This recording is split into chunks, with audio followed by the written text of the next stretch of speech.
Avez-vous déjà réfléchi à ce qui définit qui vous êtes? Est-ce le nom que vous portez, les souvenirs que vous gardez ou les rôles que vous jouez dans la vie? Maintenant, imaginez que tout cela, vos réalisations, vos peurs, même votre idée d'un début et d'une fin, n'est qu'une histoire, un récit que vous avez appris à raconter vous-même. Et si vous n'étiez pas ce que vous pensez être? Et si vous n'étiez jamais né, au sens le plus profond du terme, et ne pouviez jamais vraiment mourir? Cela semble impossible, n'est-ce pas? Mais c'est peut-être cette impossibilité qui contient la vérité la plus libératrice de toutes. Il ne s'agit pas ici d'un simple exercice de philosophie abstraite ou d'un jeu de mots. C'est une invitation à regarder au-delà des apparences et à découvrir l'essence immuable que vous êtes déjà, quelque chose qui a toujours été présent, mais qui passe souvent inaperçu au milieu des tempêtes du quotidien. Dans les prochains instants, nous explorerons ensemble cette idée radicale et transformatrice, non pas comme un concept lointain, mais comme une expérience vivante. Parce qu'au fond, cette question ne concerne pas ce que vous avez ou ce que vous faites. Il s'agit de qui vous êtes. Alors, qui es-tu vraiment? Découvrons. Dès notre naissance, on nous apprend à construire une identité. On nous donne un nom, nous apprenons à différencier le soi de l'autre, et nous grandissons en croyant que nous sommes des êtres séparés, distincts du monde qui nous entoure. Cette identité, composée de souvenirs, de croyances, d'émotions et de pensées, devient la base de ce que nous appelons le soi. Mais cette idée de séparation est-elle vraiment vraie? Pour mieux comprendre, imaginez que vous tenez un verre d'eau prélevé dans l'océan. L'eau dans le verre semble être quelque chose d'indépendant, séparé de l'océan infini qui l'a engendré. Mais que se passe-t-il si vous rejetez cette eau à la mer? Le verre disparaît, mais l'essence de l'eau demeure, se fondant à nouveau dans l'ensemble. De même, ce que vous considérez comme vous, un ensemble de pensées, de sentiments et de perceptions, est comme l'eau dans le verre. Cela peut sembler distinct, mais cela n'a jamais cessé de faire partie de quelque chose de plus grand et d'illimité. Le sentiment d'être un moi séparé n'est pas intrinsèquement mauvais, mais il est incomplet. Cela naît d'une confusion naturelle entre ce que vous êtes et ce que vous vivez. Regardons cela de plus près. Par exemple, votre corps. Cela semble être un élément essentiel de votre identité, mais le corps que vous avez aujourd'hui n'est plus le même qu'il y a 10 ans. Les cellules meurent et se renouvellent. Leur aspect évolue avec le temps. Même les atomes qui composent votre corps aujourd'hui sont complètement différents de ceux que vous aviez lorsque vous étiez enfant. Alors comment pouvons-nous dire que ce corps est vous? La même chose s'applique à vos pensées et à vos émotions. Pensez au nombre de fois où vous avez changé d'avis au cours de votre vie. Un jour, vous croyez en quelque chose de toutes vos forces, et le lendemain, cette certitude peut disparaître. Les émotions sont également éphémères. Ce qui semblait si intense à un moment donné peut être complètement oublié le lendemain. Si vos pensées et vos émotions changent constamment, comment peuvent-elles définir qui vous êtes vraiment? La confusion vient peut-être du fait que, tout au long de la vie, nous apprenons à nous identifier à tout cela, corps, esprit, émotion, comme s'il s'agissait de propriétés fixes d'un soi. Mais il y a là quelque chose de curieux. Qui observe tout cela? Qui remarque les changements dans le corps, les hauts et les bas émotionnels, et le flux incessant des pensées? La réponse réside dans quelque chose que nous ignorons souvent, la conscience derrière toutes ces expériences. Cette prise de conscience n'est pas une pensée ou une émotion. Cela ne change pas avec le temps et ne disparaît pas lorsque vous dormez. Considérez-le comme le paradis. Le ciel peut être nuageux, ensoleillé ou sombre, mais il n'est pas lui-même altéré par ces conditions. De la même manière, vous êtes comme ce ciel, la conscience immuable qui observe tout, mais n'est jamais affectée par ce qui se passe. L'illusion du soi naît de l'habitude de nous identifier aux vagues de l'expérience, au lieu de reconnaître que nous sommes l'océan qui les contient. Cette illusion n'est pas votre ennemi, c'est un malentendu, une façon de voir le monde qui peut être défait avec un peu d'attention et de curiosité. Posez-vous la question, qui est le je qui vit cela? Est-ce une pensée, un sentiment ou quelque chose de plus profond? Lorsque vous commencez à remettre en question ces hypothèses, vous découvrez qu'il n'existe pas de soi fixe. Ce que vous trouvez, au contraire, est une immensité ouverte, un espace de pure conscience toujours présent. Cet espace n'est pas né et ne peut pas mourir. C'est la toile de fond constante où se déroule la vie, où les pensées, les émotions et les sensations vont et viennent comme des nuages qui passent. L'idée que vous êtes quelque chose de séparé, d'isolé du monde, est ce qui suscite le plus de peur et de souffrance. Lorsque nous pensons que nous ne sommes qu'une entité limitée, nous passons notre vie à protéger cette identité, à craindre la perte et à rechercher une validation. Mais lorsque l'on réalise que cette identité n'est qu'une histoire, quelque chose de temporaire et de transitoire, un immense poids est soulagé. Nous découvrons que nous ne sommes pas seulement une vague dans l'océan, nous sommes l'océan tout entier, vaste, profond et infini. Reconnaître cela ne signifie pas nier le monde ou vos expériences. Au contraire, cela signifie les accueillir avec une liberté renouvelée. Sans le fardeau de protéger un moi fixe, vous pouvez vivre avec légèreté, en répondant aux situations de la vie avec clarté et présence, plutôt que de réagir avec peur ou attachement. C'est la beauté de démasquer l'illusion du soi. Vous ne perdez rien de valeur. Au contraire, il découvre quelque chose de bien plus vaste et de plus vrai. Et quand vous voyez cette vérité, tout autour de vous prend un nouvel éclat, parce que vous réalisez que vous n'avez jamais été séparé de quoi que ce soit. La conscience est l'un de ces mots que nous utilisons tous, mais que nous prenons rarement le temps de vraiment comprendre. Quelle est cette présence silencieuse qui observe nos pensées, nos sentiments et nos actions? L'avons-nous vraiment explorée?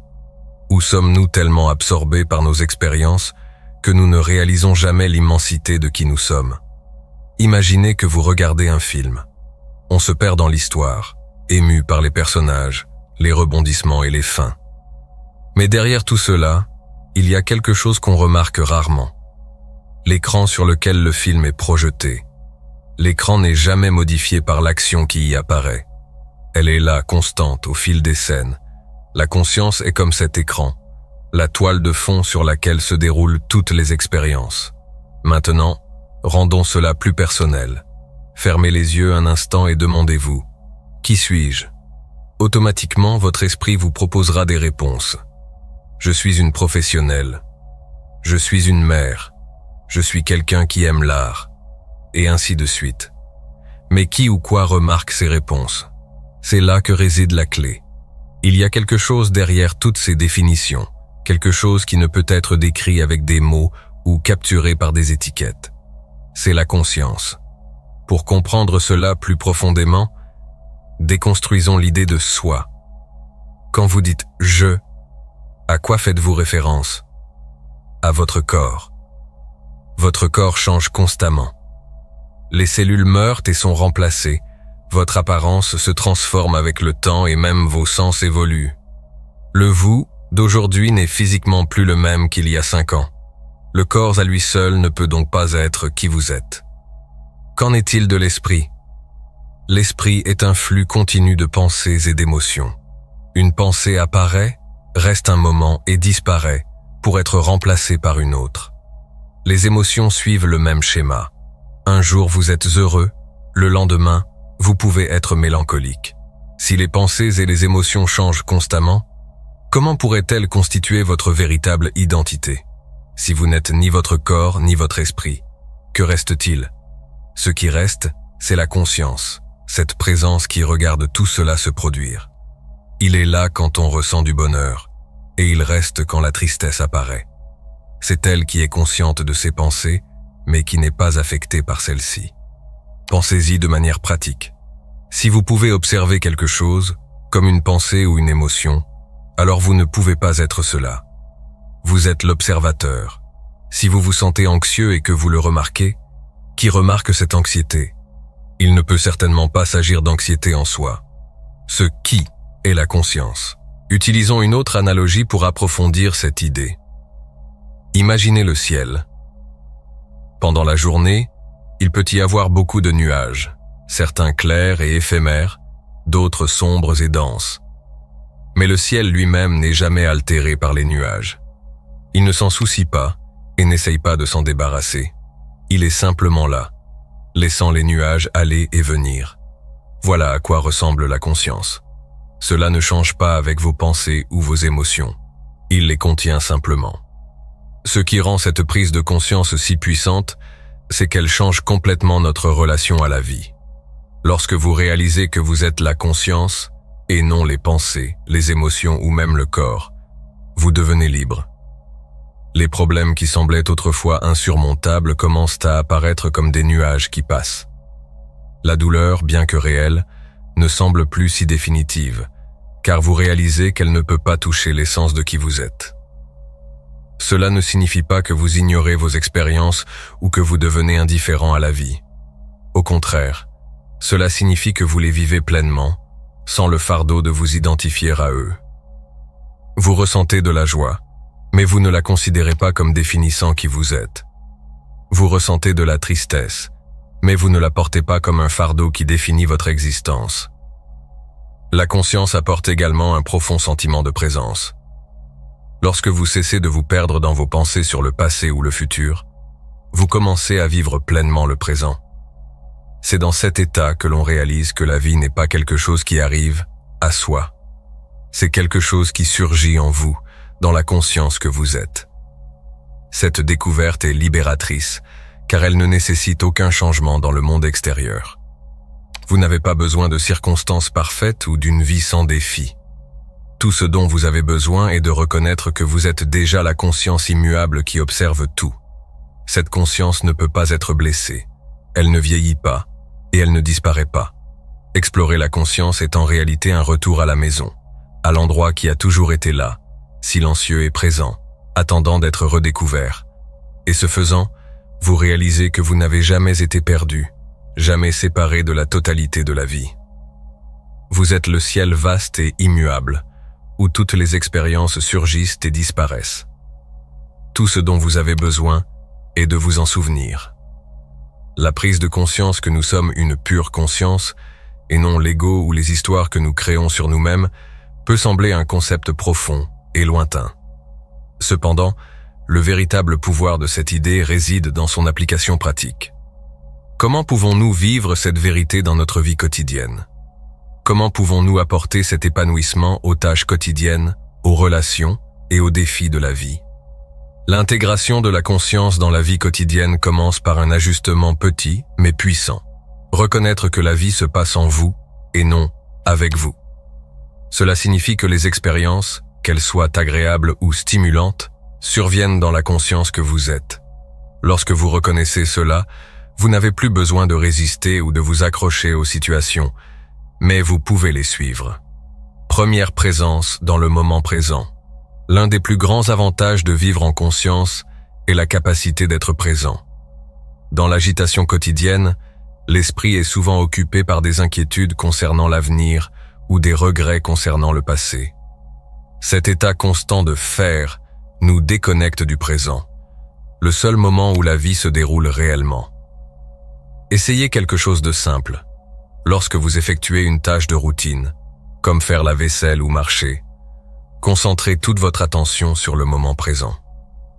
Ressentez l'eau sur vos mains ou la sensation de vos pieds touchant le sol. En faisant cela, vous sortirez de l'identification aux pensées et entrerez dans un état de pure présence. La conscience n'est ni dans le futur ni dans le passé, elle est toujours ici et maintenant. Ce type de pratique peut transformer les activités les plus banales en moments de paix et de clarté.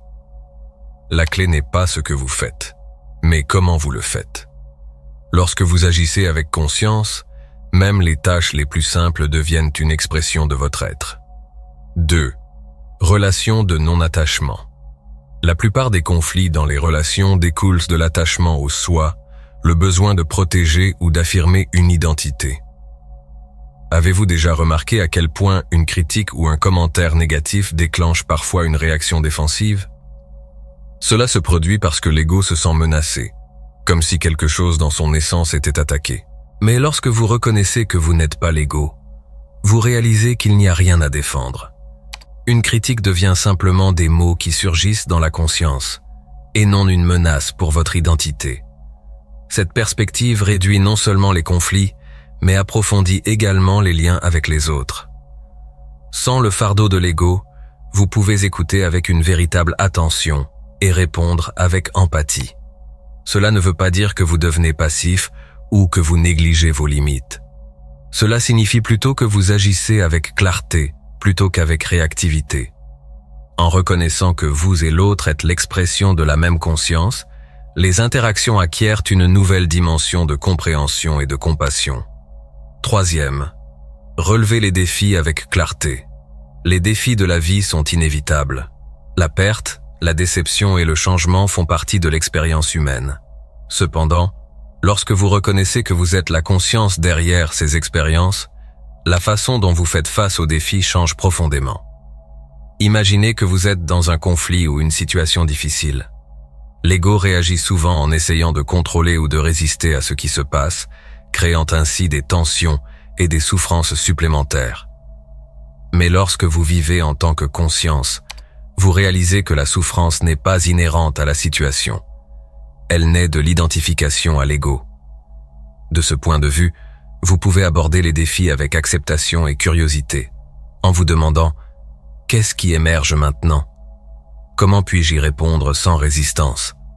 Cette approche n'élimine pas les difficultés, mais elle dissout le récit selon lequel vous êtes victime des circonstances. Cela vous permet de gérer les problèmes de manière pratique, mais sans le poids émotionnel que l'ego ajoute habituellement. Quatrième, la simplicité d'être. L'aspect le plus transformateur de l'intégration de la conscience dans la vie quotidienne est peut-être la liberté d'être simplement. La plupart d'entre nous vivent en essayant d'accomplir quelque chose, le succès, la validation, le bonheur, comme s'il manquait quelque chose d'essentiel. Mais lorsque vous reconnaissez votre vraie nature, vous réalisez que vous êtes déjà complet. Cela ne signifie pas que vous arrêtez de rechercher la croissance ou l'épanouissement, mais que ces quêtes ne proviennent plus d'un manque. Au lieu de cela, ils apparaissent comme des expressions naturelles de la vie. Vous n'agissez pas pour être quelqu'un, mais parce que l'action elle-même est une manifestation de l'être. Un exemple simple, lorsque vous travaillez sur un projet, au lieu de chercher à être reconnu ou de vous soucier du résultat, vous pouvez vous engager pleinement dans la démarche. Cette approche réduit l'anxiété et augmente la satisfaction car l'accent est mis sur le présent plutôt que sur un objectif futur. Conscience vivante. Intégrer la conscience dans la vie quotidienne ne nécessite pas de changements radicaux dans votre vie. Il n'est pas nécessaire d'abandonner ses responsabilités ou de rechercher une retraite spirituelle. Au contraire, c'est une invitation à vivre pleinement là où l'on est, avec ce que l'on a. C'est un rappel que la paix et la liberté ne sont pas loin. Elles sont disponibles dans l'instant suivant, dans le souffle suivant. Lorsque vous vivez en conscience, vous découvrez que la vie coule naturellement. La présence, les relations et les défis deviennent des opportunités de découvrir l'immensité de qui vous êtes. Et ce faisant, vous réalisez que la vie quotidienne n'est pas un obstacle à l'épanouissement spirituel, c'est le chemin lui-même. Dans un monde qui semble nous demander constamment de faire plus, d'être plus et de réaliser plus, l'idée de simplicité peut sembler un objectif lointain. Mais c'est précisément dans la simplicité que l'on trouve le plus grand trésor de la vie, la paix. La simplicité n'est pas quelque chose qui s'obtient.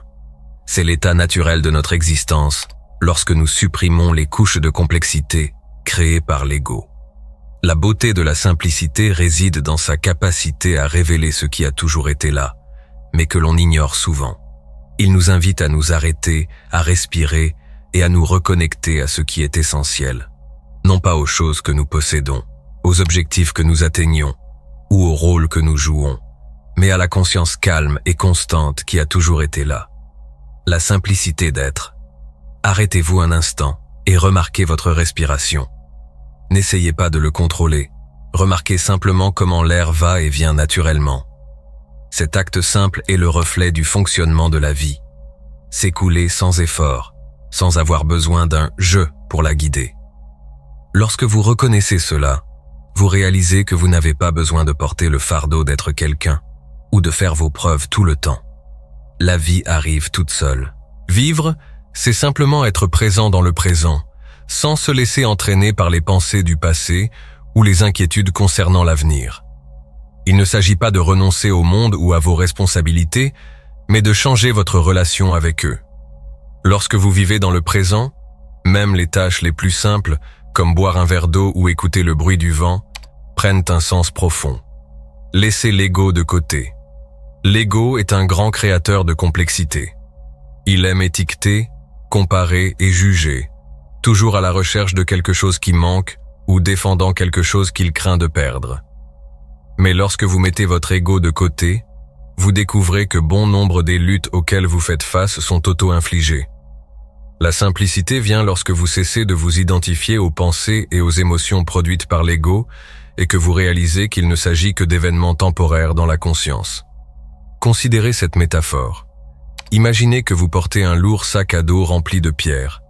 Chaque pierre représente une préoccupation, une croyance ou une attente que porte l'ego. La simplicité ne vous oblige pas à résoudre tous les problèmes ou à analyser chaque roche. Placez simplement le sac à dos sur le sol. Lorsque vous faites cela, vous réalisez que ce fardeau était inutile et que sans lui, vous êtes libre d'avancer avec légèreté. La richesse de l'ordinaire. Nous cherchons souvent un sens aux grandes réalisations ou aux expériences extraordinaires. Mais la simplicité nous enseigne que la vraie beauté réside dans l'ordinaire. Le sourire d'un enfant, la chaleur du soleil sur votre peau, le bruit de la pluie. Ces moments n'ont pas besoin d'embellissement ou d'interprétation pour être précieux. Ils le sont tout simplement. En adoptant la simplicité, vous apprenez à valoriser ces petites choses. Cela ne signifie pas rejeter les plaisirs de la vie ou les objectifs que l'on souhaite atteindre, mais plutôt vivre sans attachement. Lorsque vous n'essayez pas constamment de saisir ou de contrôler, vous réalisez que la joie est déjà présente, même dans les choses les plus banales. Simplicité dans les relations. La simplicité transforme également la façon dont nous nous connectons avec les autres. Au lieu d'essayer d'impressionner, de justifier ou de rivaliser, vous pouvez simplement être présent avec les gens qui vous entourent. Lorsque vous interagissez à partir d'un lieu d'authenticité, sans les masques de l'ego, les relations deviennent plus profondes et plus significatives. Cela signifie écouter sans jugement, parler clairement et être ouvert à différentes perspectives.